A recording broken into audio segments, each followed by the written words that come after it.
This is the conclusion of the story of Isaac and Rebekah from Genesis chapter 24, verse 60. And they blessed him. They called his name Isaac. And the young woman was very beautiful. And Isaac's mother, that was his mother, Rebekah. Now it came to pass when the young woman had come, and when her heart was committed to Isaac, that he had found favor in his eyes. Thus the young woman laughed, for she had been told of the young man's lineage that he was the heir of Abraham. Then she arose after the sun had dried up, and went out into the field to see the flocks and the herds being fed. For she saw that there were 7 years of famine in the land, that all the wells of water were empty, that there was no water anywhere on the field. Now behold, the servant had made preparations till evening, saying, I will stay here near the fountain, for it is likely that the daughters of the land come out to draw water. And he sat there watching for your coming, and he said, When the valley opens its gates by the coming of the daughters of the land, then I will send one of the young men and say to him, Go get my ass and my young camel, the one on which I rode, and come quickly.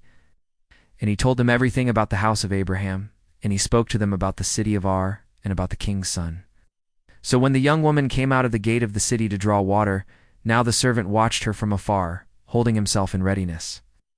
And when he saw the jug on the young woman's shoulder, he ran to meet her. He said, Give me, please, some water from your jug to drink, saying, Drink, I pray you, my lord, while I go and bring the young camel and moisten her feet and water her. So he waited for her there. And she dipped her jug into the fountain to draw water. And when she had filled it, she lifted it up and gave him drink.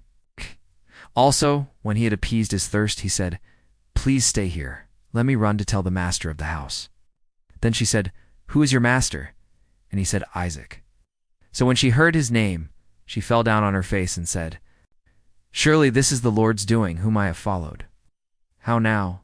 I will not be a wife to anyone, unless it is to the man sent by God.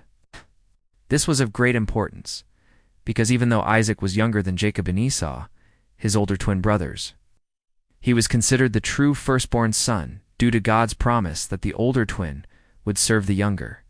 Isaac was still single and living at home. It was crucial for him to find a suitable wife within their own people, the children of Isaac. But there were no other families among them yet.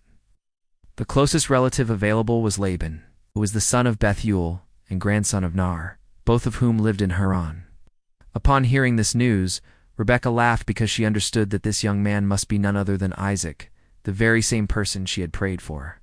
She knew that God had heard her heartfelt request for a righteous partner, just like her father, for their future children.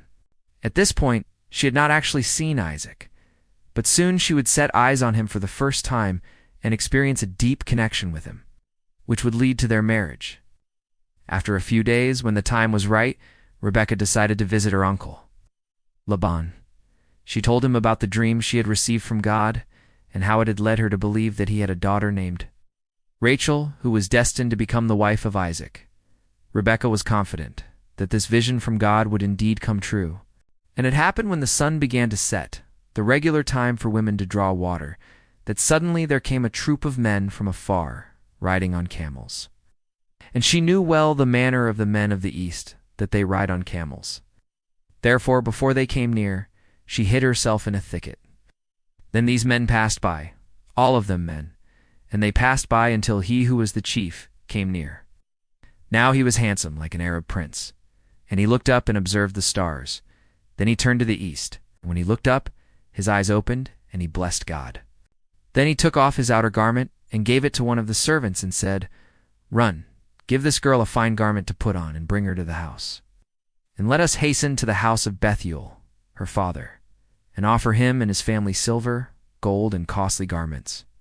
But you bring back the donkey that is mine, and take care to make a feast for yourself, and let everything be ready.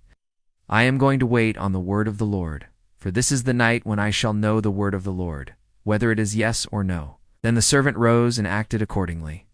Now, when it was done, the chief looked up and blessed God. Then he removed his ornaments, dressed up, changed his clothes, and covered himself with ornaments. And the servants did the same, covering themselves with their own ornaments. And they waited for the answer of the girl. Meanwhile, the servant approached her and told her everything. Then he brought forth ornaments and garments, costly jewels and precious stones, and she wept. And he said to her, Why do you weep? Am I not better than 400 elephants or 40,000 sheep? Then she said, "Yes, sir. My husband has not come. I will not go in until he comes." So he said, "Did you come to me to mock?" And he said, "Return now, I pray you, to my master, and I will surely tell him the words of his servant, and he will make your way safe and save your life."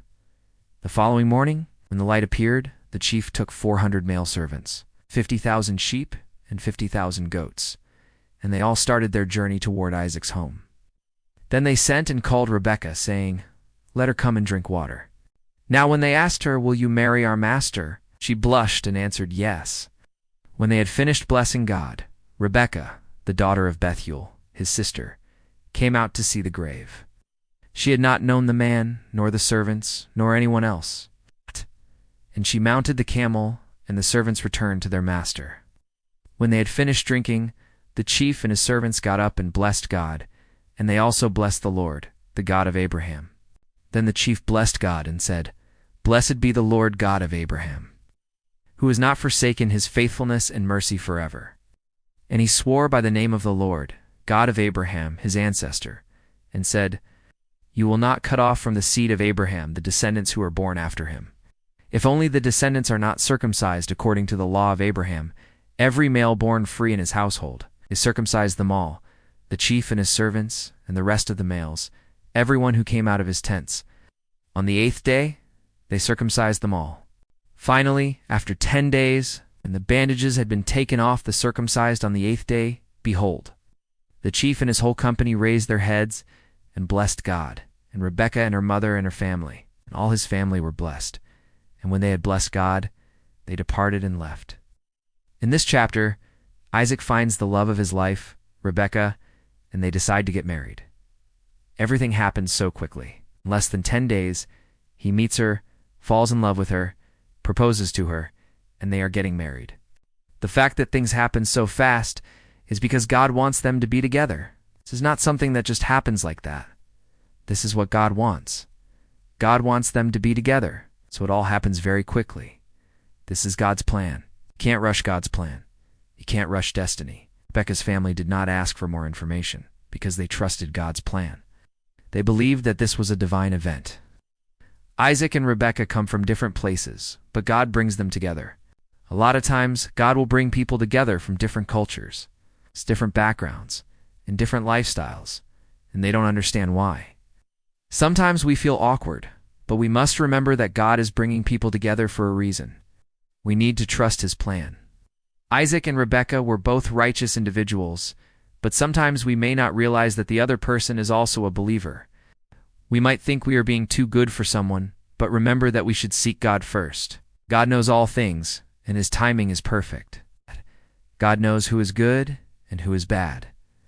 If you liked this video, please like and subscribe. And do not forget to turn on the notification bell so you won't miss any of our videos. May God bless you. Every Monday and Thursday we are uploading new videos. Subscribe to get notified when new videos are uploaded. Please share this video to your friends and family.